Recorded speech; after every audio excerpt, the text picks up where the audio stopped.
السلام علیکم۔ دیکھیے ہم سب نا ایک روحانی جنگ میں ہیں، اور اس جنگ میں ہمارا دشمن کون ہے، اس سے بچنا کیسے ہے، اسلامی تعلیمات ہمیں اس سب کے بارے میں بہت واضح ہدایت دیتی ہیں۔ تو چلیے آج اس پوری اسپرچول ڈیفenس اسٹریٹجی کو سمجھنے کی کوشش کرتے ہیں۔ اور اس کی بنیاد قرآن کی اس آیت میں ہے، بے شک شیطان تمہارا کھلا دشمن ہے تو تم بھی اسے دشمن ہی سمجھو۔ اب یہ صرف ایک انفارمیشن نہیں ہے کہ ہاں ٹھیک ہے ایک دشمن ہے، نہیں، یہ ایک کمانڈ ہے، ایک حکم ہے کہ اس دشمنی کو ہمیشہ سیریس لینا ہے، اسے کبھی بھی ہلکے میں نہیں لینا۔ تو ٹھیک ہے، اگر ہمیں اسے دشمن سمجھنا ہے تو سب سے پہلا سوال تو یہی اٹھتا ہے نا کہ آخر یہ دشمن یعنی شیطان ہے کون؟ اس کی اصل حقیقت کیا ہے؟ اکثر لوگ سوچتے ہیں کہ شیطان شاید کوئی فالن اینجل یعنی گرا ہوا فرشتہ ہے، لیکن اسلامی عقیدے کے مطابق ایسا نہیں ہے۔ شیطان دراصل جنات میں سے ہے، اور جنات فرشتوں اور انسانوں سے بالکل ایک الگ مخلوق ہیں، اور اس شیطان نے قسم کھا رکھی ہے کہ وہ انسانیت کو بھٹکا کر رہے گا۔ اور یہ جو لڑائی ہے نا، یہ اس لیے اتنی پرسنل اور 24/7 ہے کیونکہ دشمن صرف باہر نہیں، ہمارے اندر بھی ہے۔ جی ہاں، اسلامی تعلیمات بتاتی ہیں کہ ہر انسان کے ساتھ ایک قرین مقرر کیا گیا ہے۔ یہ قرین ایک شیطانی ساتھی ہے جس کا کام ہی یہی ہے کہ وہ مسلسل دل میں وسوسے ڈالے اور برائی کی طرف اکسائے۔ تو سوال یہ ہے کہ آخر یہ دشمنی شروع کہاں سے ہوئی، اس کی کیا وجہ تھی، اس کی کہانی، اس کی جڑیں انسانیت کے بالکل آغاز میں ہوئی ایک بہت بڑی بغاوت سے جا ملتی ہیں۔ ہوا کچھ یوں کہ جب اللہ تعالیٰ نے آدم علیہ السلام کو بنایا تو فرشتوں اور ابلیس یعنی شیطان دونوں کو حکم دیا کہ آدم کو سجدہ کرو۔ سب نے کیا مگر ابلیس نے انکار کر دیا۔ کیوں؟ اپنے تکبر کی وجہ سے۔ اس نافرمانی کی سزا میں اسے اللہ کی رحمت سے نکال دیا گیا، اور بس اسی وقت اس نے قسم کھا لی کہ وہ آدم کی اولاد کو ہمیشہ گمراہ کرتا رہے گا۔ اور اس کے تکبر کی وجہ کیا تھی؟ اس نے خود اپنے الفاظ میں بتا دی۔ قرآن میں آتا ہے، اس نے کہا، میں اس سے بہتر ہوں، تو نے مجھے آگ سے بنایا اور اسے مٹی سے۔ دیکھیے، یہ صرف ایک نافرمانی نہیں تھی، یہ اپنی ذات کو دوسرے سے بہتر سمجھنے کا اور اس سے بھی بڑھ کر اپنے خالق کی حکمت پر سوال اٹھانے کا گناہ تھا۔ یہاں ہمیں غلطی پر دو بالکل الگ ریاکشنز دیکھنے کو ملتے ہیں۔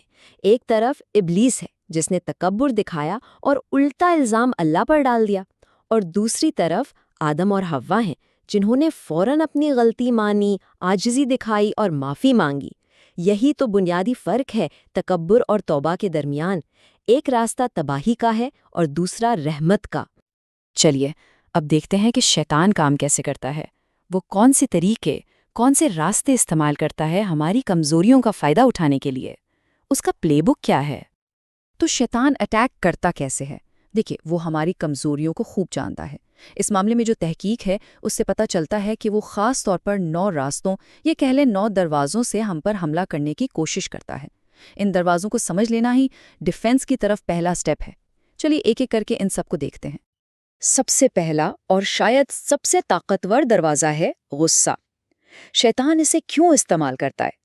کیونکہ جب انسان کو غصہ آتا ہے نا تو اس کی عقل پہ پردہ پڑ جاتا ہے، وہ سوچنے سمجھنے کی صلاحیت کھو دیتا ہے، اور ایسی حالت میں وہ ایسے کام کر جاتا ہے، ایسی باتیں بول جاتا ہے جن پر بعد میں سوائے پچھتاوے کے کچھ ہاتھ نہیں آتا۔ اسی لیے کہتے ہیں کہ غصہ شیطان کا پسندیدہ ہتھیار ہے۔ تو اس غصے کا علاج کیا ہے؟ ہمیں 3 بہت ہی پریکٹیکل فزیکل سٹیپ سکھائے گئے ہیں۔ پہلا، اگر کھڑے ہو تو بیٹھ جاؤ۔ دوسرا، اگر غصہ پھر بھی ٹھنڈا نہ ہو تو جا کر وضو کر لو۔ اور تیسرا، فوراً اعوذ باللہ من الشیطان الرجیم پڑھ کر اللہ کی پناہ مانگو۔ یہ سمپل سے ایکشنز غصے کی آگ کو بجھانے میں بہت مدد کرتے ہیں۔ اب آتے ہیں اگلے 3 دروازوں پر، اور یہ تینوں انسان کی اندرونی خواہشات سے جڑے ہیں۔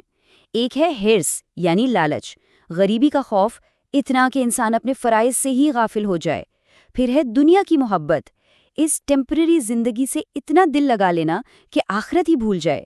اور تیسرا ہے نفس کی پیروی، یعنی اپنی خواہشوں کے غلام بن جانا، انہیں ہی اپنا خدا بنا لینا۔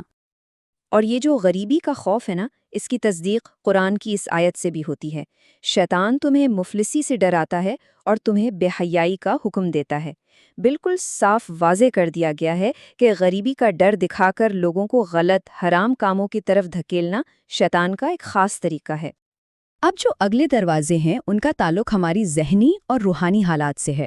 ان میں سے ایک ہے غفلت، یعنی اللہ کی یاد سے دوری۔ جب انسان اللہ کو بھولتا ہے تو شیطان کو قریب آنے کا موقع مل جاتا ہے۔ دوسرا ہے جہالت، یعنی علم کی کمی، کیونکہ جب صحیح اور غلط کا علم ہی نہیں ہوگا تو گمراہ ہونا کتنا آسان ہو جاتا ہے۔ اور تیسرا ہے وسوسہ، دل میں شک و شبہات ڈالنا، ایمان، پاکی، نیت، ہر چیز کے بارے میں ڈاؤٹس پیدا کرنا۔ اور آخر میں آتے ہیں 8واں اور 9واں دروازہ، تکبر اور مایوسی۔ یہ شاید سب سے خطرناک روحانی بیماریاں ہیں۔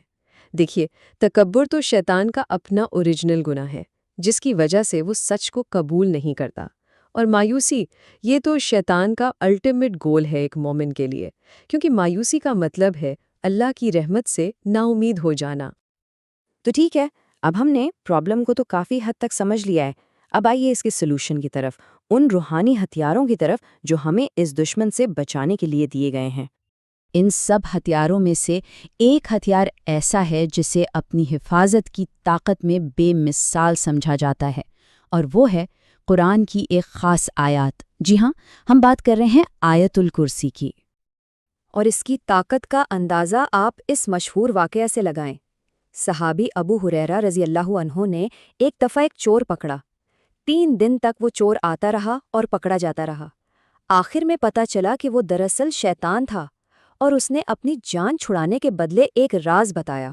اس نے کہا کہ جو بھی رات کو سونے سے پہلے آیت الکرسی پڑھ لے، اللہ کی طرف سے صبح تک اس کے لیے ایک محافظ مقرر ہو جاتا ہے، اور شیطان خود اس کے قریب بھی نہیں بھٹک سکتا۔